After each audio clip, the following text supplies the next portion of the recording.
Miyamoto Musashi adalah seorang samurai terhebat sepanjang sejarah Jepang.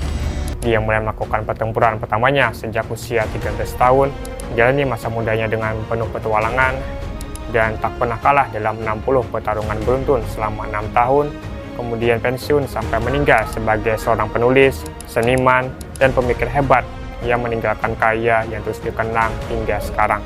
Dan salah satu karyanya yang legendaris yaitu Dokodo, sebuah catatan berisi 21 prinsip hidup Musashi sebagai seorang samurai, akan kita bahas bersama dengan 6 poinnya di video kali ini. Jadi apa yang ingin disampaikan Musashi kepada generasi muda? Inilah pembahasannya. Yang pertama, terima semua apa adanya. Kadang suatu hal terjadi di luar kendali kita. Satu hal yang tidak kita inginkan, tidak kita bayangkan, tapi itu wajar terjadi dalam kehidupan. Nah, daripada kita fokus untuk menyalahkan keadaan yang terjadi pada diri kita, maka lebih baik kita fokus saja bagaimana cara kita menyikapi keadaan tersebut. Misalnya nih, kita sedang dalam perjalanan menuju pertemuan dengan teman kita menggunakan mobil. Tapi di tengah jalan tiba-tiba mobilnya mogok nih, dan kita pun harus menepi ke pinggir jalan. Nah, daripada kita merasa emosi, kesal, ataupun sedih karena kejadian tersebut, maka lebih baik kita fokus saja untuk memikirkan solusi apa nih yang kita ingin lakukan. Apakah kita ingin memperbaiki mobil kita sendiri, ataupun menelpon direct atau montir, ataupun memberitahu teman kita tentang keadaan kita saat ini. Kita memang tidak punya kendali atas apa yang terjadi pada diri kita, tapi kita selalu punya kendali atas bagaimana cara kita bersikap. Yang kedua, jangan menyesali perbuatan kita. Terkadang kita memang tidak sengaja melakukan kesalahan, entah pada diri kita sendiri ataupun orang lain. Misalnya nih, suatu hari kita tidak sengaja ngomong kasar ataupun menyakiti perasaan orang lain yang hanya membuat kita merasa bersalah dan tidak enak. Aduh, kenapa gue ngomong gitu ya tadi? Harusnya kan nggak boleh. Nah, sebenarnya itu hal yang wajar dan memang harus begitu. Tapi jangan sampai perasaan bersalah tersebut berubah menjadi penyesalan. Karena hal itu tidak akan mengubah apapun dan cuma akan membuat keadaan kita menjadi semakin terpuruk. Lebih baik kita jadikan saja kejadian itu sebagai pelajaran untuk mengubah diri kita menjadi lebih baik lagi ke depannya. Kita bisa minta maaf saja kepada orang tersebut dan terus berusaha memperbaiki diri agar tidak mengulanginya. Ingin memohon maaf yang sedalam-dalamnya. Yang ketiga, jangan pedulikan tempat tinggalmu. Musashi tidak pernah peduli di mana ia berada. Apakah itu di sebuah lingkungan yang tenang atau di sebuah medan pertempuran. Ia selalu berhasil membawa dirinya untuk tetap fokus, disiplin, pengendalian diri untuk mencapai tujuannya menjadi seorang samurai terhebat sepanjang masa. Jadi daripada kita memusingkan bagaimana, di mana tempat tinggal kita sekarang, maka lebih baik kita fokus saja memikirkan bagaimana cara kita beradaptasi. Misalnya nih, kalian bekerja di sebuah kantor yang tidak kondusif, ramai, penuh gangguan, orang-orang teriak, orang-orang bergosip, demo, debat filsafat, atau suasana lain yang tidak mendukung konsentrasi.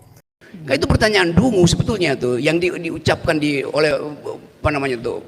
Nah, alih-alih kalian merasa kesal atau marah kepada lingkungan tersebut, maka kalian bisa menggunakan handphone untuk menenangkan pikiran, istirahat sebentar untuk mengatur ulang fokus kalian, ataupun kalian juga bisa mendengarkan musik yang bisa membakar semangat kalian lagi.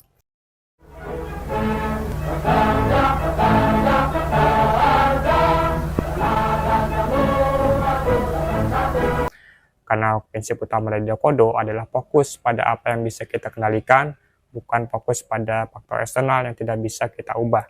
Inilah yang akan membantu kita untuk berkembang kemanapun kehidupan akan membawa kita. Karena dimanapun kita berada, kita adalah kita. Yang keempat, untuk mengetahui 10.000 hal, ketahuilah satu hal dengan sangat baik. Agar kita bisa mempelajari banyak hal, maka kita harus menjadi ahli dulu di satu bidang yang kita minati. Seperti Musashi yang terus mempelajari teknik berpedang setiap hari demi harinya, tapi dari sisi dia juga bisa menerapkan prinsip-prinsip yang telah ia pelajari tersebut ke dalam bidang lainnya, seperti strategi, penulisan, ataupun filsafat.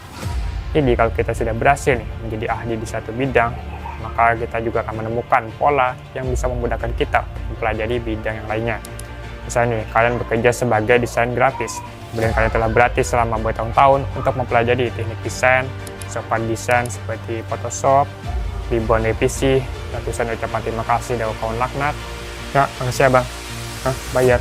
Masa buat ginian doang bayar. Dan prinsip-prinsip estetika.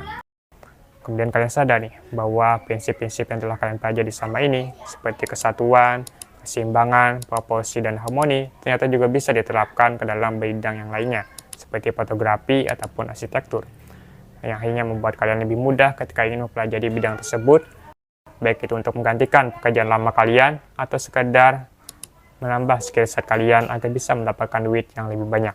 Jangan buat diri kalian sedih karena perpisahan. Sebagai seorang samurai, Musashi tentunya sering berada dalam situasi yang menyedihkan dan dramatis. Sebuah situasi di antara hidup dan mati, jalan dari satu tempat ke tempat lain, melihat orang yang disayangnya diskusi, diincar, ditangkap oleh pasukan Marine, dan sebagainya. Sehingga perpisahan sudah menjadi hal yang biasa ia hadapi. Begitu juga kita sebagai manusia dalam hidup, kadang kita harus berpisah dengan teman-teman kita, keluarga kita, kadang masing-masing telah memiliki tujuan dan jalan hidupnya tersendiri. Ada yang sudah mulai sibuk bekerja, dan ada juga yang sudah pergi ke surga. Misalnya kalian pindah dari kota satu ke kota lain, meninggalkan teman-teman kalian, keluarga dekat kalian, untuk mengajar karir yang lebih baik, atau untuk mewujudkan cita-cita menjadi Presiden Republik Indonesia. Kalian kemudian masa sedih, masa kesepian, karena harus meninggalkan teman-teman dan keluarga kalian. Tapi alih-alih kalian masa sedih karena harus berpisah, lebih baik kalian berfokus pada kenapa kalian mengambil keputusan tersebut dan bagaimana keputusan ini bisa mendekatkan kalian menuju tujuan atau impian yang lebih besar. Jangan sampai kita terbuai oleh kesedihan dan tetap fokus mencapai tujuan. 6. Jangan iri kepada orang lain. Di zaman media sosial yang penuh dengan berbagai macam distraksi ini, memudahkan kita untuk cemburu atau iri pada keberhasilan atau pencapaian orang lain. Misalnya nih, kita lagi ngebuka sosmed karena lagi gabut, terus nggak sengaja ngeliat story teman kita yang memamerkan pencapaian mereka. Entah itu mendapatkan promosi jabatan, membeli mobil baru, atau mendapat tanda kehormatan dari presiden. Lalu kita merasa cemburu, merasa iri, merasa tertinggal oleh mereka. Nah, hal inilah yang dapat merusak fokus kita pada mencapai tujuan yang kita inginkan, pada proses pengembangan diri yang sedang kita bangun. Daripada kita cemburu pada keberhasilan orang lain, maka lebih baik kita fokus saja pada diri kita sendiri, jadikan kecemburuan itu sebagai api semangat untuk kita bisa menjadi lebih baik lagi ke depannya. Entah itu mengembangkan keterampilan, mengejar karir, ataupun mengembangkan diri di bidang yang kita minati. Terus fokus pada tujuan dan disiplin agar kita bisa menjadi samurai terhebat di bidang yang kita jalani.